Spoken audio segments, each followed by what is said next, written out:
Frankland अपक्रिया। Frankland अपक्रिया में होता है क्या, देखिए फ्रैंकलैंड अपक्रिया ऐसी अपक्रिया होती है जिसमें एल्किल हैलाइड को जिंक धातु के साथ, यहाँ पे हम लोग एल्किल हैलाइड के एक मालिक्यूल, क्योंकि जिंक जो होता है इसकी वैलेंसी होती है 2, तो ये ऑलरेडी इसको कवर कर लेता है।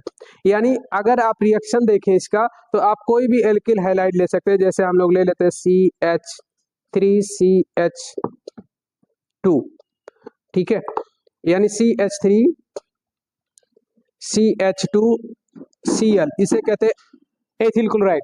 एथिल क्लोराइड के 2 मॉलिक्यूल लेंगे और हम लोग क्रिया करा देंगे Zn के साथ, जिंक के साथ जब क्रिया कराएंगे तो आपका जो प्राप्त होगा, दोनों जो एथिल ग्रुप है यहाँ से जो क्लोरीन ग्रुप है वो चला जाएगा जिंक के साथ और बना लेगा जिंक क्लोराइड यानी ZnCl2, और जो शेष आपस में जुड़ जाएंगे यानी कि C2H5 ये आपस में जुड़ करके बनाएंगे डाई एथिल, यानी कि आप कह सकते हैं कि 2 कार्बनीय है 2 कार्बनीय है, तो दोनों मिलकर के उच्च एल्केन बनाएंगे और इसे कहेंगे ब्यूटेन, तो ब्यूटेन का निर्माण हो जाता है। ठीक, तो ये रिएक्शन यहाँ पे होता है, तो इसको कहते हैं फ्रैंकलैंड अपक्रिया। मोस्ट इंपॉर्टेंट है आपका, यानी कि ये इंपॉर्टेंट होता है बोर्ड एग्जाम के लिए। अगला देखिए फ्रीडल क्राफ्ट अपक्रिया। फ्रीडल क्राफ्ट अपक्रिया क्या है, यहाँ पे हम लोग बेंजीन लेंगे और बेंजीन की क्रिया जो कराते हैं वो मेथिल क्लोराइड के साथ करा सकते हैं, यानी बेंजीन जब मेथिल क्लोराइड के साथ क्रिया करेगा तो यहाँ पे बनेगा आपका टालविन, यानी कि जो आपका CH3 ग्रुप है ये एक हाइड्रोजन के साथ रिएक्ट करके यहाँ से एक हाइड्रोजन निकलेगा, वो क्लोरीन के साथ चला जाएगा यानी HCl बना लेगा, और मेथिल ग्रुप इसके साथ जुड़ जाएगा और बना लेगा आपका टालविन। तो ये क्रिया जो होती है वो एल्युमिनियम क्लोराइड की उपस्थिति में होती है। तो वही आपसे लिखा हो कि इस अपक्रिया में एरोमेटिक यौगिक यानी बेंजीन पर लुईस अम्ल उत्प्रेरक जैसे एल्युमिनियम क्लोराइड हो गया, फेरिक क्लोराइड हो गया की उपस्थिति में एल्किल हैलाइड या एसिल हैलाइड की क्रिया कराई जाती है, जिससे एल्किल बेंजीन या एसिल बेंजीन बनता है। फ्रीडल क्राफ्ट अपक्रिया 2 प्रकार से होती है, एक तो आपका ये फर्स्ट है फ्रीडल क्राफ्ट एसिलीकरण कहा जाता है इसको, ठीक, तो यहाँ पे आपका टालुइन बनेगा और HCl बन जाता है। दूसरा देखें आप, दूसरा रिएक्शन आपका ये हो जाता है फ्रीडल क्राफ्ट एसिलीकरण, आपका एसिलीकरण है वो एल्किलीकरण था, वो आपका एल्किलीकरण है, वहाँ पे एल्किल ग्रुप से क्रिया कराएगा, मतलब आपका मेथिल क्लोराइड के साथ क्रिया कराएगा, यहाँ एसिल क्लोराइड के साथ क्रिया कराते हैं, तो यहाँ पे आपका जो बनता है वो COCH3 ये इसके साथ जुड़ जाएगा और आपका HCl बना लेता है। तो इस अपक्रिया को हम लोग कहते हैं फ्रीडल क्राफ्ट एसिलीकरण कहा जाता है। आगे देखिए, नोट करना हो तो नोट कर लीजिए आप लोग, ठीक हो गया है। चलिए अगला देखिए बिहाइड्रोहैलोजनीकरण।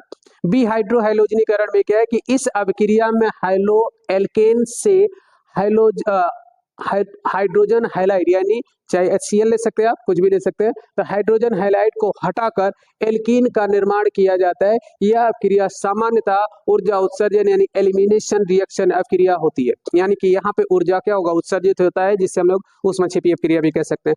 तो ये आपका एथिल ब्रोमाइड है, एल्कोहलिक KOH के साथ क्रिया कराते हैं।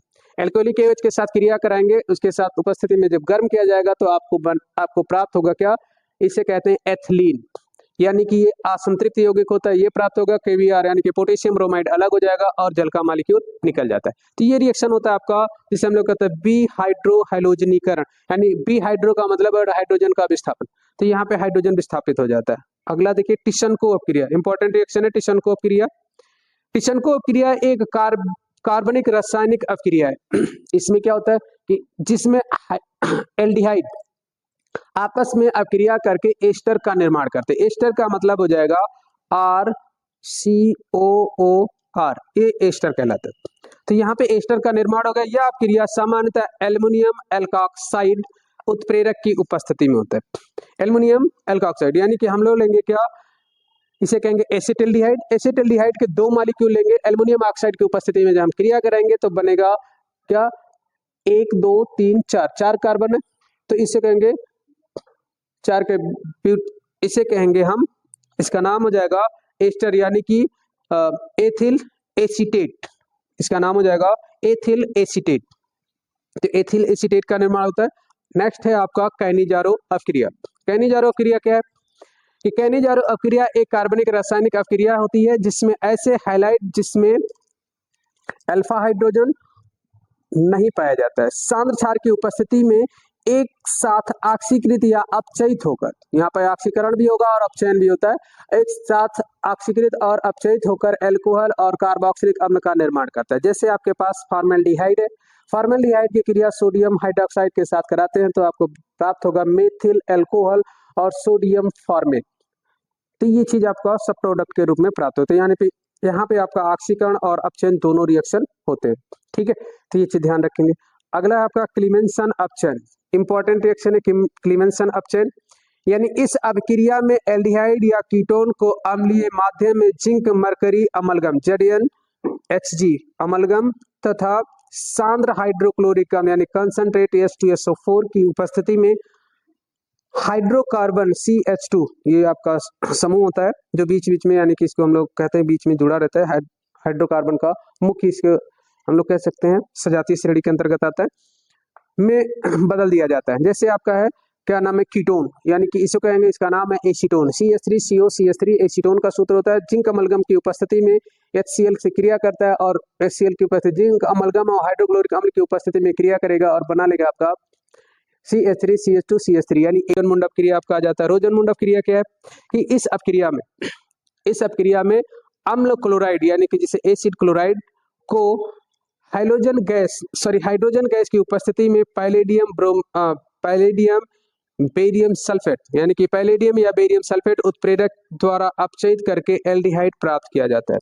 तो देखिए एसिल क्लोराइड है, एसिल क्लोराइड की क्रिया कराते हैं हाइड्रोजन, यानी कि यहाँ पे अपचयन हो रहा है इन प्रेजेंस ऑफ पैलेडियम और बेरियम सल्फेट की उपस्थिति में, तो आपको प्राप्त होगा क्या बेंजल्डिहाइड और HCl मॉलिक्यूल निकल जाता है। तो ये हो जाता है आपका रोजन अपक्रिया। अगला देखिए स्टीफन अपक्रिया है। स्टीफन अपक्रिया क्या है? तो स्टीफन अपक्रिया वह अपक्रिया है जिसमें एल्किल हैलाइड एल्किल नाइट्राइल यानी RCN का अपचयन टिन यानी SN तथा सांद्र हाइड्रोक्लोरिक अम्ल यानी HCl की उपस्थिति में कराने पर पहले आपका इमीनियम लवण बनता है, जिसका जल अपघटन अगर करते हैं तो जल अपघटन करने पर ये प्राप्त हो जाता है आपका एल्डिहाइड, यानी जल अपघटन करने पर ये एल्डिहाइड में पहले एमीन बनेगा, इमीन बनता है यानी कि तृतीयक है ये, तो पहले इमीन बनेगा फिर उसको आप जल अपघटन करा देंगे तो आपको एल्डिहाइड प्राप्त हो जाता है। यानी कि मेथिल साइनाइड का अपचयन कराएंगे तो आपको प्राप्त होगा इमीन एथिलेमीन प्राप्त होगा, उसके बाद उसका जल अपघटन करा देंगे तो जल अपघटन कराने के बाद ये प्राप्त होता है एस्टेल्डिहाइड और अमोनिया मॉलिक्यूल निकल जाता है। तो ये आपका क्रिया हो जाता है। अगला है आपका पार्किंसन अपक्रिया, ये भी इंपॉर्टेंट रिएक्शन है। पार्किंसन अपक्रिया क्या होती है? पार्किंसन अपक्रिया में एल्डिहाइड को एथिल एनहाइड्राइड की उपस्थिति में क्षार जैसे सोडियम एसीटेट यानी CH3COO के साथ गर्म करने पर अल्फा बीटा असंतृप्त कार्बोक्सिलिक अम्ल प्राप्त होते हैं। रिएक्शन देखिए, बेंजल्डिहाइड लेंगे, इसकी क्रिया एसिटिक एनहाइड्राइड के साथ कराते हैं in presence of sodium acetate के, तो यहाँ पे ये दोनों जुड़ जाएंगे जिसे हम लोग सिनेमिक अम्ल भी कहा जाता है, यानी CH3C6H5CH double bond CHCOOH cinnamic अम्ल का सूत्र होता है और जल का मॉलिक्यूल प्राप्त हो जाता है। तो ये रिएक्शन होता है आपका। अगला है आपका जिसे कहते हैं एल्डोल संघनन, मोस्ट इंपॉर्टेंट रिएक्शन है ये भी। इसमें क्या एल्डोल संघनन वह क्रिया है जिसमें ऐसे एल्डिहाइड या कीटोन जिसमें अल्फा हाइड्रोजन उपस्थित होता है पतले यानी कि तनु क्षार की उपस्थिति में हम लोग क्रिया करें। तनु क्षार यहाँ पे आप कुछ भी ले सकते हैं, चाहे सोडियम हाइड्रोक्साइड ले या फिर आप पोटेशियम हाइड्रोक्साइड की उपस्थिति में क्रिया कराते हैं, जिससे अल्फा बीटा हाइड्रोक्सी एल्डिहाइड या कीटोन जिसे हम एल्डोल कहते हैं बनते हैं, जो गर्म करने पर जल के अपसरण यानी कि जल के अपसरण से अल्फा बीटा असंतृप्त यौगिक प्राप्त में परिवर्तित हो जाते हैं। अब रिएक्शन देखिए क्या है कि यहाँ पे एसिटाल्डिहाइड है, एसिटाल्डिहाइड तन सोडियम हाइड्रोक्साइड की उपस्थिति में क्रिया करता है और आपका एल्डोल बनता है, यानी CH3CHOH CH2OH, तो इसे कहते हैं एल्डोल। अब एल्डोल का हम लोग क्या करते हैं, पुनः उसको गर्म करेंगे तो आपका अगला मॉलिक्यूल प्राप्त हो जाता है जिसको हम लोग जो एक असंतृप्त यौगिक होता है और जल का मॉलिक्यूल अलग हो जाता है। लास्ट रिएक्शन आपका कार्बिल एमीन अपक्रिया, इंपॉर्टेंट रिएक्शन है कि कार्बिल एमीन अपक्रिया वह अपक्रिया है जिसमें प्राथमिक एमीन यानी 1 डिग्री एमीन को क्लोरोफॉर्म तथा अल्कोहलिक पोटेशियम हाइड्रोक्साइड KOH के साथ गर्म करने पर आइसोसाइनाइड यानी कार्बिल एमीन बनता है, जिसकी अत्यंत दुर्गंध यानी कि इसकी जो गंध आती है बहुत ज्यादा स्मेल होती है, यानी बदबूदार होती है।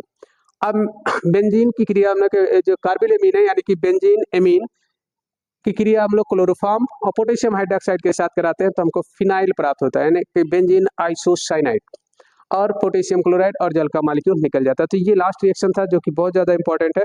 तो ये 25 रिएक्शन है जो आपके लिए बहुत ही ज़्यादा इंपॉर्टेंट है, और इसको अगर आप तैयार कर लेते हैं तो लगभग आपके जितने रिएक्शन, नेमिंग रिएक्शन है या क्या होता है जब, या टिप्पणी से रिलेटेड जो न्यूमेरिकल जो रिएक्शन पूछे जाते हैं इनसे बाहर नहीं पूछा जाता। तो ये सब अच्छे से तैयार कर लें।